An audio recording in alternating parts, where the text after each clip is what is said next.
Bonjour fidèles téléspectateurs, bonne année 2024, nouvelle philosophie cette fois-ci pour cette année. Désormais votre émission s'appelle L'Accusé. Et avant tout, avant de commencer ce programme, nous remercions la forte grosse équipe certainement qui nous permet de vous atteindre de partout où vous nous regardez à l'instant. Merci à l'ingénieur Emani Kabou. Derrière la caméra, merci à la supervision générale de Jires Kawel. Merci à tous les personnels et agents de Molière Télévision. Merci de nous choisir. Merci également à tous les internautes qui nous regardent via nos différentes pages sur les réseaux sociaux. Nous remercions pour cette année 2024 tous nos partenaires qui nous accompagnent, notamment l'Université panafricaine, une institution de taille en République démocratique du Congo. Vous avez besoin d'être formé parce que cette institution est là pour former l'homme et les rendre utiles à la société par ses différentes facultés. Merci également à la Fondation Nlubo qui nous accompagne dans nos différentes réalisations, certainement. Ils sont là pour accompagner l'humanitaire. Nous remercions également le Fonds de promotion pour la jeunesse par le biais de Abdallah Mwamba. Bonne année à tous et à chacun. Nous espérons que cette année sera une année un peu plus commode et différente de toutes les autres. Mais je ne serai pas seul pour la présentation de cette émission. Je serai en compagnie de mon invité de taille en ce jour. Ce dernier, qui est entrepreneur de taille d'ailleurs, qui est l'éleveur, que vous allez devoir découvrir un peu plus, juste après cette transition. Alors, vous le constatez d'ailleurs, fidèles téléspectateurs, nous sommes en compagnie d'une personne que nous allons tous découvrir. Il s'appelle Monsieur Miller. Alors, bonjour, bienvenue dans ce programme. Bonjour, Monsieur Kevin. Il y a une présentation, question que les téléspectateurs nous regardent. Qui êtes-vous? Oui, je réponds au nom de l'ingénieur Miller. Je suis un ingénieur agronome. Je suis un master en production animale et je suis un entrepreneur. J'entreprends en cuniculture, en aviculture et en porciculture et dans certains autres élevages, voire même les domaines agricoles. En ce qui concerne la production végétale, nous y sommes toujours. Alors, M. Miller ingénieur Miller d'ailleurs, préfère donner que son prénom, un nom d'ailleurs qu'on connaît, un prénom allemand. Alors, quel est votre nom à l'état civil pour que les gens puissent connaître, c'est-à-dire votre nom, votre prénom et pourquoi pas votre poste? Ah voilà, moi donc en gros je réponds au nom de Nyindu Mulumba Miller. Alors, il est éleveur de formation, on peut le dire. Si, nous avons une entreprise en place et au-delà de l'entreprise, nous sommes... donc je suis un conférencier, je suis un formateur, donc je forme aussi certains entrepreneurs, les gens qui sont souciés vraiment d'entreprendre et nous les accompagnons avec des formations pratiques pour qu'ils arrivent aussi au point de produire d'eux-mêmes et être indépendants. Non, avant d'aller dans le vif du sujet, avant qu'on ait parlé un peu de vous, dans votre casquette d'entrepreneur, on va quand même faire la rétrospective de l'année 2023. Comment a été l'année 2023? Bon, en ce qui concerne l'année 2023, n'était pas du tout bon ou pas mal, parce que nous avons aussi passé un bon moment et passé aussi un mauvais moment. Quand même, à ce que je retiens bien, nous avons passé aussi des bons moments tels que c'est l'année où nous avons réalisé quelques rêves, parce que nous avons mis en place notre cabinet qui s'appelle Ceftec, qui est comme cabinet de formation, de consultation aussi, de transformation des produits agro-pastoraux. C'est dans cette année que j'ai décroché aussi mon diplôme en master. Donc vous allez comprendre que c'était une année où j'ai aussi arrivé à toucher de bonnes choses, mais qu'à cela ne tienne, il y a eu aussi autre chose comme des points négatifs. C'est dans le sens où au moment où de réaliser nos rêves, il y a eu toujours des petits problèmes par-ci par-là, les découragements, mais nous sommes tenus tellement au bout jusqu'à tel point qu'on puisse mettre en place notre cabinet. Quand même, c'est parmi nos réalisations qui me tient au cœur. Alors, l'année 2023 était une année bonne pour l'ingénieur Miller, d'ailleurs, qui est notre invité en ce jour. Alors, on va s'éterniser un peu plus sur votre carrière professionnelle. Vous êtes éleveur. Déjà, combien d'années dans ce domaine? Bon, à ce qui concerne l'élevage, je peux dire que c'est presque une passion pour moi. C'est vraiment une vie. Parce qu'au départ, je suis un technicien. Vous êtes dans beaucoup de choses, on peut Voilà, dire. je suis un technicien parce que j'ai fait mes études secondaires comme les études agricoles. C'est là où j'ai obtenu mon diplôme d'État en agriculture générale. Alors, je ne voulais pas me limiter par là. Je voulais vraiment entrer en profondeur et découvrir plus à ce qui concerne les domaines des productions ou bien les domaines agricoles. C'est là que je m'étais dit d'aller faire les sciences agronomiques. Je l'ai fait à l'université de Lubumbashi. Et j'ai obtenu aussi mon diplôme de master là. Au-delà de ça, je suis en train d'entreprendre. Comme je viens de vous dire, j'entreprends en aviculture. Donc, je fais les poulets de chair, les poules pondeuses, les poules locales. Nous faisons aussi la porciculture, donc on fait les porcs. Au-delà des porcs, alors je fais plus, c'est dans la cuniculture, donc l'élevage de lapins. Donc c'est là où j'ai beaucoup plus travaillé parce que même mes travaux scientifiques, je l'ai toujours conduit sur les lapins. Donc c'est vraiment pour moi un domaine très profond que j'ai essayé beaucoup de travailler au-dessus. Alors si on comprend, ça fait plusieurs années que vous évoluez dans ce domaine. Par rapport au nombre d'années précises d'ailleurs, comme entrepreneur, ça fait pratiquement, parce que nous on aime les chiffres dans ce programme. Bon, à ce qui concerne les chiffres, je peux dire que je l'ai commencé, c'était l'année antérieure. La carrière professionnelle. Si, c'est là où j'ai commencé maintenant à entreprendre sur les lapins. Quand même, on a y acheté quelques têtes que nous avons essayées. Et au bout d'un temps, nous sommes arrivés à 54 têtes et puis tout était mort. Et nous nous sommes retrouvés encore mains vides. Alors comme c'était toujours une idée, compte tenu aussi des problèmes que nous rencontrons ici dans notre ville, alors nous avons compris que avec des problèmes qui est dans notre ville, plus il y a la démographie, donc il y a hausse des populations, mais la production est tellement très minime. Il nous faut toujours s'y donner pour y arriver aussi à produire. C'est pour cela. On était rentré encore. Donc on a acheté certaines têtes et nous avons commencé encore à élever. C'est par là nous nous sommes boostés. Nous avons mis toutes nos expériences et technicités en place. Et c'est maintenant là, donc je peux dire que c'est l'année passée que nous avons maintenant boosté notre production. Alors, depuis que vous êtes dans ce domaine-là, est-ce qu'il y a des difficultés, il y a des contraintes que vous rencontrez, bien sûr, dans ce domaine? Est-ce que vous avez souvent des subventions, c'est-à-dire de l'aide venant du gouvernement ou des personnes à part entière? À ce point, non, on n'a pas d'aide parce que nous les faisons d'abord nous-mêmes. Quand même, je me suis beaucoup donné, ou bien je me suis beaucoup intéressé au lapin. C'est par rapport d'abord aux atouts que cet animal nous donne.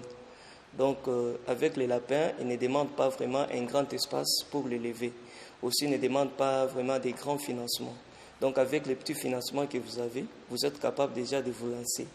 Et avec les lapins, ils ont une prolificité plus élevée. Donc, à ce qui concerne la prolificité, c'est le nombre de petits par lapine. Donc, ils ont la possibilité de vous donner beaucoup de petits par lapine. Donc, vous pouvez vous retrouver dans une année. Donc, une lapine peut vous donner plus de 54 lapéraux par géniteur. Donc, c'est tellement énorme. Et au-delà de ça, sa viande aussi, c'est une viande de qualité. C'est une viande tellement très diététique, de haute qualité nutritionnelle. C'est beaucoup recommandé aussi pour la santé. Chez les femmes gestantes, chez les femmes allaitantes, chez les vieux aussi, chez les jeunes aussi adolescents. Vraiment, c'est une bonne viande. Au-delà de ça aussi, c'est aussi un animal de marché ici chez nous, parce que nous nous retrouvons dans une zone minière où lors des extractions des minéraux, il y a la pollution de l'environnement. Alors, quand il y a la pollution de l'environnement, et dès qu'il y a la pollution, c'est l'homme qui est comme les consommateurs secondaires. Et plus quand il consomme les choses contaminées, alors la contamination va tellement être plus beaucoup accumulée chez l'homme. Et vous allez voir que l'homme est tellement les vecteurs les plus exposés. C'est dans ce sens, nous avons voulu recourir aussi à l'élevage des lapins par rapport d'abord à ces atouts qu'ils donnent, parce que quels que soient les problèmes que nous constatons dans notre ville, donc la viande des lapins est comme un remède efficace à ces problèmes aussi. C'est pourquoi nous l'avons vraiment choisi. Et au-delà de ça, nous le faisons avec nos moyens de bord. Nous le faisons avec des moyens de bord, du fait que nous sommes déjà dans les domaines. Nous connaissons comment faire la fabrication, faire l'aliment. Nous connaissons comment faire la reproduction. Nous maîtrisons la conduite d'élevage. Donc, nous le faisons avec nos moyens de bord. Mais, qu'à cela ne tienne, j'espère au fur et à mesure, avec l'aide de Dieu aussi, nous allons toujours avoir d'aide aussi. Donc, je l'espère. Alors, qu'est-ce que vous, personnellement, vous qui êtes déjà dans ce domaine, si un jeune homme ou une jeune demoiselle demandait votre expérience pour aussi s'élancer dans l'entrepreneuriat, surtout l'élevage de lapins, comme vous êtes spécialiste dans ça et dans sa chair ou sa viande qui est également commercialisée, très utile pour la santé des vieux, juvéniles également, pour les femmes qui allaitent et les femmes en gestation. Si je rencontre quelqu'un qui demande, par exemple, des conseils, d'abord, je pourrais d'abord relever quelque chose. Ici, dans notre ville, il y a déjà les éleveurs, donc des petits éleveurs qui élèvent déjà les lapins. Alors, depuis qu'ils ont commencé à élever, il n'y a pas vraiment l'évolution. Il y a un moment, ils tombent aussi dans les mêmes pièges que nous, quand on était encore débutants. Donc, vous pouvez élever, après un moment, il y a aussi un taux de mortalité plus élevé. Donc, alors, c'est juste qu'ils ont encore des problèmes liés à ce qui concerne le concept de conduite d'élevage. Donc, ils ne maîtrisent pas comment faire la conduite d'élevage, comment faire la reproduction, comment fabriquer l'aliment et respecter les besoins et la nutrition de l'animal, en sachant bien que chaque animal a ses besoins, même l'homme. Donc, vous pouvez voir que quand on mange même le foufou, on respecte quand même nos besoins nutritionnels. Donc, c'est de même que même les animaux. On ne peut pas juste leur donner, parce que les lapins, ce sont les herbivores, il faut leur donner toujours des fourrages, ou bien des herbes, juste comme ça, sans pour autant savoir leurs besoins nutritionnels. Et cela, ça ne peut pas vraiment booster votre élevage. Donc, ce qui est tellement très important, c'est d'abord connaître la conduite d'élevage et arriver même à la gestion de votre élevage. Parce que la plupart, ils se limitent juste à la reproduction et à la production. Mais pour faire maintenant la gestion, connaître comment faire l'économie et connaître comment faire la technique, donc la technicité. Parce que quand on parle de l'économie, c'est connaître comment l'entrée et la sortie, quand vous faites votre élevage. Et la technicité, si vous avez des fiches d'identité, des fiches de suivi de vos animaux. Alors tout ça, les gens ne les font pas. C'est pourquoi il y a des problèmes qui leur arrivent dans leur élevage. Mais si aujourd'hui quelqu'un veut arriver à produire en grande quantité, je pourrais juste lui dire de respecter les concepts de base. Les concepts de base tels que d'abord la construction zootechnique. Donc le bâtiment des lapins ne peut pas être construit comme on construit une maison d'habitation des hommes. Non. Donc on doit respecter aussi les besoins liés à l'environnement ou bien à l'écologie de l'animal. Donc on doit suivre tout ça, connaître l'orientation du bâtiment pour que lorsqu'il y a le vent, que le vent n'apporte pas vraiment les maladies dans le bâtiment. Donc tout ça, ce sont des principes. Donc au-delà de la construction zootechnique, il faut toujours leur parler aussi de l'alimentation et de la nutrition. Ils doivent connaître comment fabriquer. Ici, nous d'abord, nous sommes les bienheureux parce que nous avons beaucoup d'ingrédients que les gens ne savent pas comment valoriser. Et dès que vous êtes informés et formés comment valoriser vraiment ces ingrédients, ils seront capables de fabriquer leurs aliments et donner à leurs bestiaux sans problème. Et au-delà de ça, ils doivent aussi maîtriser le marketing. Donc, c'est-à-dire, au-delà de la production, au-delà de la reproduction, quand vous avez vos animaux, comment les écheminer, comment faire un marché. Parce que comme je viens de le dire, les lapins c'est un bon marché ici. Mais comment vous les faites? Est-ce que vous connaissez comment faire le marché des lapins? Vous avez dit du marketing. Voilà. Donc il faut aussi arriver à maîtriser certaines notions de marketing. Cela va booster votre élevage. Parce que quand il y a les marchés, vous allez voir que vous allez beaucoup en bénéficier et vous allez bien gagner. Et vous allez vous sentir aussi à l'aise.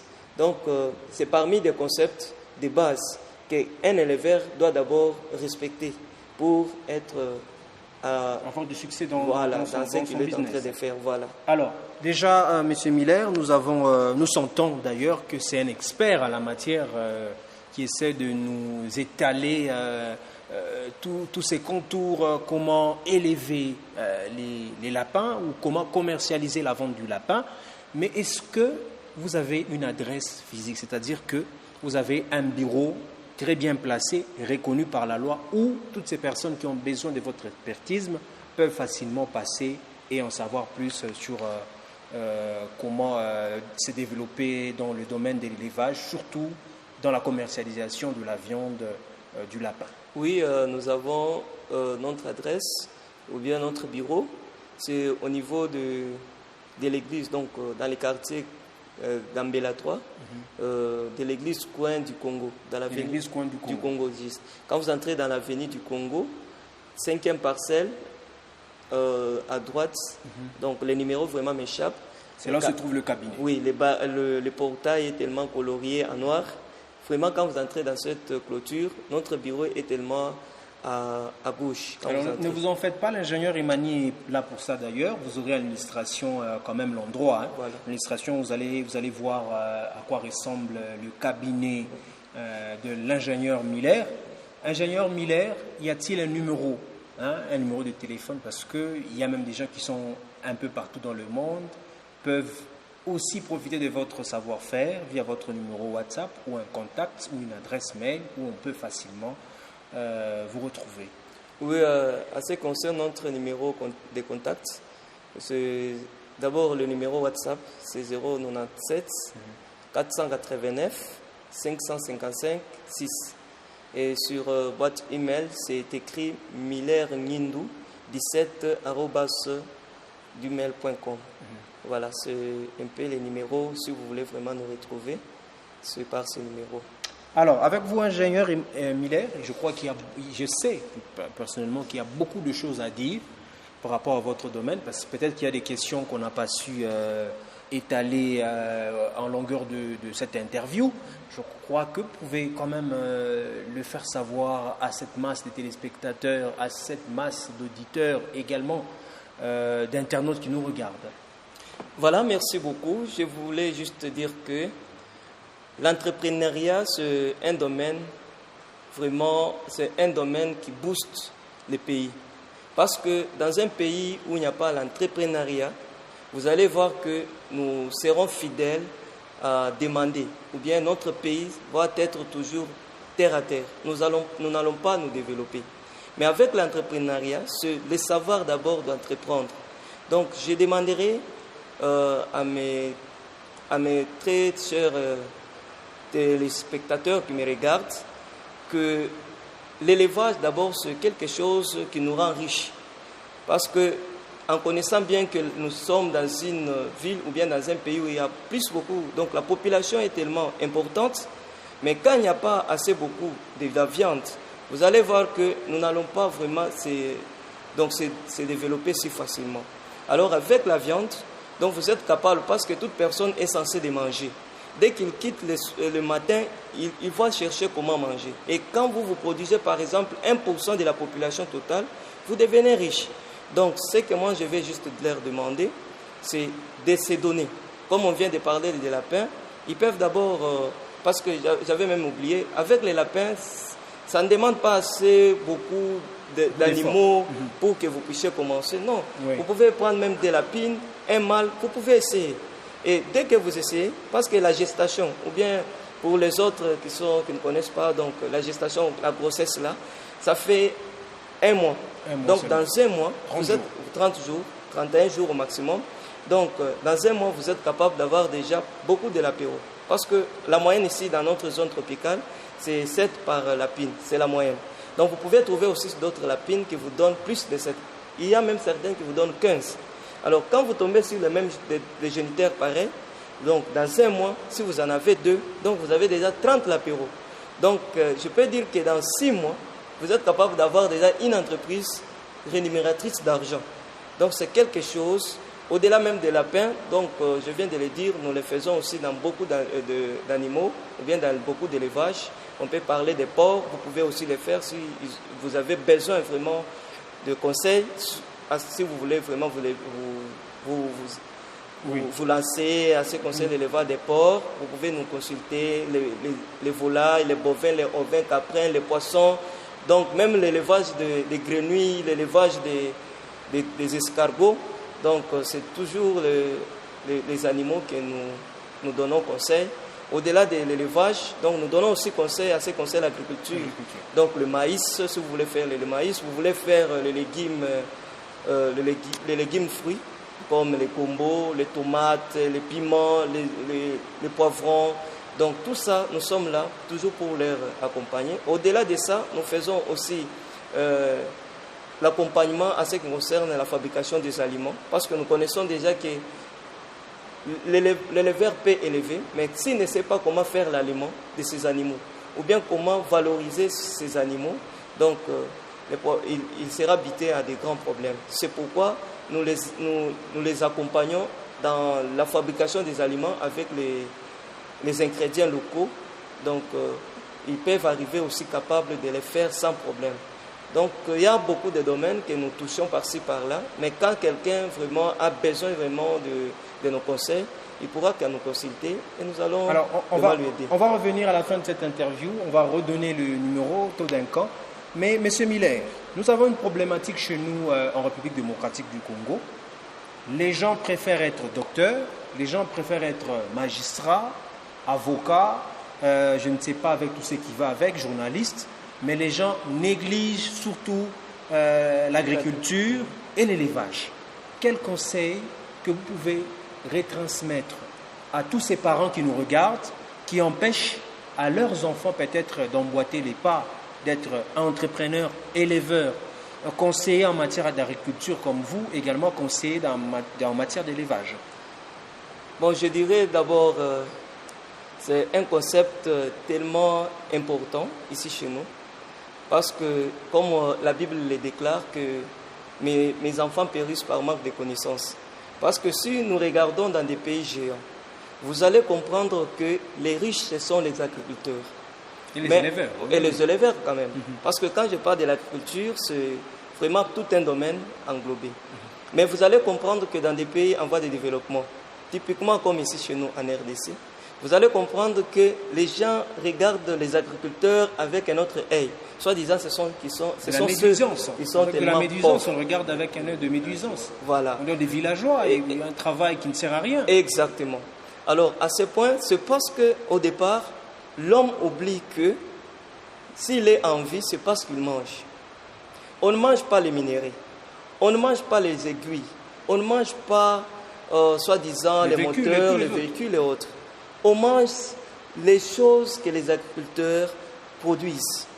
Donc, si on se réveille le matin, on mange les foufous, c'est parce que le foufou là, le maïs là, a été cultivé quelque part. Si on se réveille le matin, on mange un peu la viande de poulet, c'est parce que le poulet là a été élevé quelque part. Donc, au départ, il n'y a aucun domaine qui peut booster les gens si ce n'est que l'agriculture. L'agriculture, d'abord, c'est le premier domaine du développement d'un pays.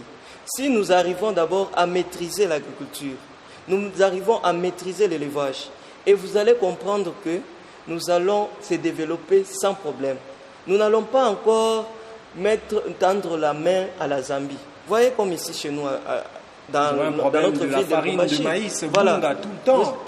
Chaque gouvernement qui se succède. Oui, je peux vous dire quelque chose. Un jour, la première fois de me retrouver à l'entrée de Zambie, j'étais entré par Kasumbalesa. Donc je m'étais juste mis d'abord à côté. Mais quand j'avais vu seulement les choses qui entraient, qui quittaient la Zambie vers la RDC, vraiment, j'avais pleuré. J'avais beaucoup pleuré parce que j'ai vu comment les mamans s'écaffillaient, les jeunes aussi s'écaffillaient, tout ça. Alors, ça m'a fait très mal au cœur. Ça m'a fait très mal parce que la première question que je m'étais demandé, est-ce que suis-je un agronome? Est-ce que suis-je un ingénieur? Comment se fait-il que nous pouvons être fidèles à demander à des pays voisins comme ça? Alors, j'ai compris que donc nous oublions certaines choses. C'est parce qu'au départ, les péchés ou bien les problèmes est partagé. Parce que certaines personnes visent toujours à la politique. Les regardent, non, c'est les politiciens qui ne font rien. Non, même vous qui êtes sur le terrain, qu'est-ce que vous faites? Qu'est-ce que vous faites? Parce que même quand Jésus avait multiplié les poissons et les pains, il avait d'abord demandé, qu'est-ce que vous avez? Donc, même l'État ne peut pas venir là où il n'y a rien. Donc, au départ, l'État peut quand même soutenir ceux-là qui ont déjà fait un pas. Donc, vous, d'abord, à votre niveau, qu'est-ce que vous faites? Donc, pour revenir à votre question, l'agriculture, c'est un domaine de l'argent. Moi, je l'ai toujours souligné. Et je l'ai toujours souligné que nous pouvons devenir tous riches parce que nous mangeons. Même si nous tous nous produisons, du fait que tous nous mangeons. Surtout que le manger est un besoin vraiment primaire. Voilà. Et il faut quand même les rassurer qu'il y a des pays qui se développent juste par l'agriculture et l'élevage. Nous ne pouvons pas aller très loin. Quand nous parlons de la Zambie, c'est juste l'agriculture et l'élevage. Et dès que vous le faites, si vous arrivez, je le souligne encore, si vous arrivez à produire donc à 1% de la population d'abord de la ville, ou bien la population totale du pays, vous devenez riche. Parce que chaque temps, les gens vont commencer à passer par là. Nous, aujourd'hui, nous produisons. Nous n'avons pas encore eu la grande entreprise. Mais nous sommes vraiment fidèles à satisfaire quand même un tout petit peu le marché. Mais quel que soit même notre marché tellement très grand, on n'arrive pas vraiment à satisfaire à 100%. Mais nous arrivons à satisfaire même peu. Et aujourd'hui, nous arrivons même à partager certains géniteurs de lapins chez les mamans qui ne font rien. On leur donne un peu les lapins. Ils élèvent, on les donne gratuitement. Ils élèvent, à un moment, on vient nous-mêmes là, nous les achetons pour aussi combler à notre marché. Mais Monsieur Miller, pour qu'on aille un peu vite, parce qu'il nous reste peu de minutes, Monsieur Miller, vous êtes face à la caméra. Je sais qu'il y a des personnes qui nous regardent de partout à travers le monde. Ils sont partout dans les 4 coins de la planète Terre. Les autorités de la ville, les autorités de la province, les autorités de la République démocratique du Congo nous regardent à l'instant. Certes, la République démocratique du Congo, le 20 décembre dernier, a voté ses dirigeants, c'est-à-dire le président de la République, les députés nationaux, les députés provinciaux et les conseils municipaux qui nous regardent. Nous espérons bien que 2024, pour les 5 ans à venir, pour la République démocratique du Congo, il y aura un changement. Vous qui êtes éleveurs, vous qui êtes également agriculteurs, quel est le message que vous allez devoir, quels sont les projets que vous allez devoir étaler devant ces autorités et des personnes de bonne volonté qui nous regardent au travers de la caméra de Molière Télévision? Je dirais à nos autorités, d'abord celles qui ont postulé, parce que je sais qu'on va renouveler le gouvernement du CIP. Alors, je vais d'abord leur demander, la première des choses, c'est soutenir les jeunes entrepreneurs. Parce que ces jeunes-là, ils ont montré déjà leur volonté, avec leurs moyens de bord. Quand même, ils ont montré leur volonté, avec l'amour de leur pays, pour développer la RDC. Alors, dès qu'ils seront votés ou dès qu'ils seront nommés, la première des choses, qu'ils puissent vraiment regarder avec un bon œil dans le domaine de l'entrepreneuriat.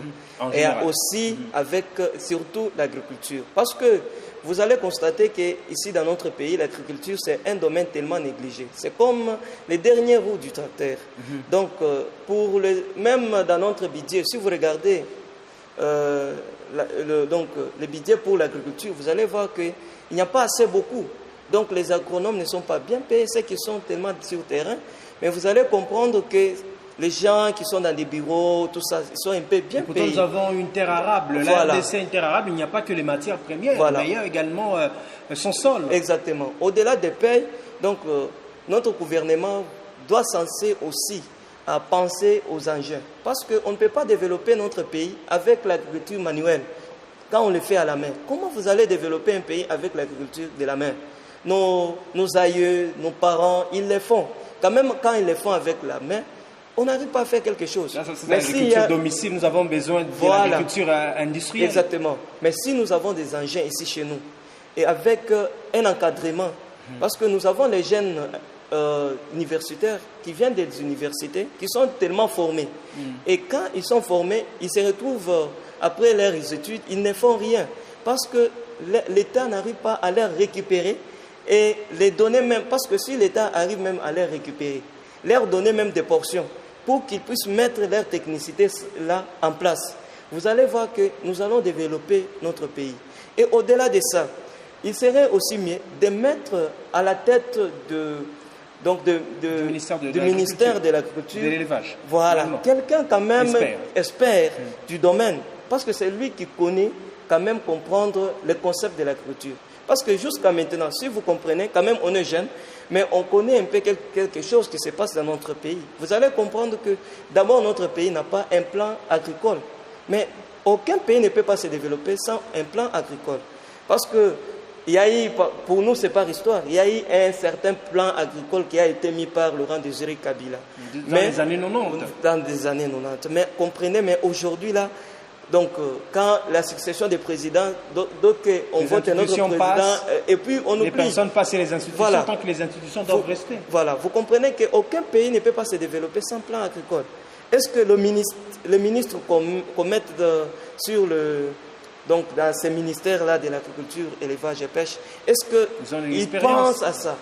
Et dans leur cabinet, là, j'espère, il y a certains cabinets où c'est un cabinet de l'agriculture, élevage et pêche, mais vous trouvez les gens de d'autres domaines qui n'ont aucune idée à ce qui concerne l'agriculture. Mais si on met les gens qui sont tellement spécialistes, qui sont tellement du domaine, j'espère qu'il y aura un grand changement dans notre pays. Et nous ne serons ni même pas fidèles encore à demander. Et vraiment, moi, je l'espère. Parce que nous sommes là, c'est notre pays. C'est par l'amour de notre patrie que je l'élève. Alors, Monsieur Miller, nous sommes déjà au soir de cette interview d'aujourd'hui. Vous rappelons que vous êtes entrepreneur, vous êtes spécialiste dans l'élevage et dans l'agriculture. Un dernier mot également, vous allez devoir nous rappeler l'adresse physique et l'adresse numérique où vous pouvez facilement avoir vos conseils, également avoir beaucoup plus de précision par rapport aux 10 domaines. Merci beaucoup. Le dernier mot, d'abord, je tiens à vous remercier par votre choix sur ma modeste personne, mais aussi ce que je peux dire à la population katangueuse, la population congolaise, même celle-là qui me regarde au-delà de notre pays. Donc je vais d'abord leur demander d'emboîter le pas de l'entrepreneuriat. Parce que si nous entreprenons tous, j'espère que nous allons développer notre pays. Donc qu'on ne puisse pas vraiment mettre beaucoup d'idées dans la politique et dans d'autres choses. Parce que même si nous tous nous mettons dans la politique, nous n'allons pas développer le pays avec la politique. Il serait mieux que certains soient en politique et certains aussi en entrepreneuriat.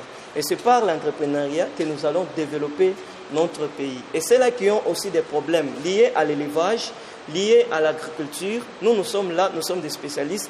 Il nous serait mieux vraiment de nous donner confiance dans ce qu'on fait. Parce que si nous donnons confiance, nous serons capables de développer notre pays avec certains conseils qu'on va leur donner. Parce que nous organisons des formations, nous organisons des conférences, nous organisons des forums. Donc tout ça, c'est pour toujours aider les gens à bien se développer. Parce que certaines personnes se donnent dans les domaines sans pour autant d'abord s'informer et être formés. Alors aujourd'hui, nous sommes dans un monde qui est tellement digitalisé. Donc c'est probable que quelqu'un peut aussi se former même en ligne. Il peut même toucher certains domaines. Alors M. Miller, on a bouffé quelques minutes. Alors merci à vous d'être passé. Merci beaucoup, c'est moi qui vous remercie. Bonne année et bonne fête à vous. Merci pareillement, fidèles téléspectateurs, internautes, vous qui nous regardez depuis les 4 coins de la planète Terre. Ainsi s'achève ce programme pour cette sortie. Nous avons reçu pour vous l'entrepreneur agriculteur, également ici éleveur, à la personne de Miller, qui vous a étalé son savoir. Au nom de cette grosse et forte équipe, nous vous remercions pour votre sympathique.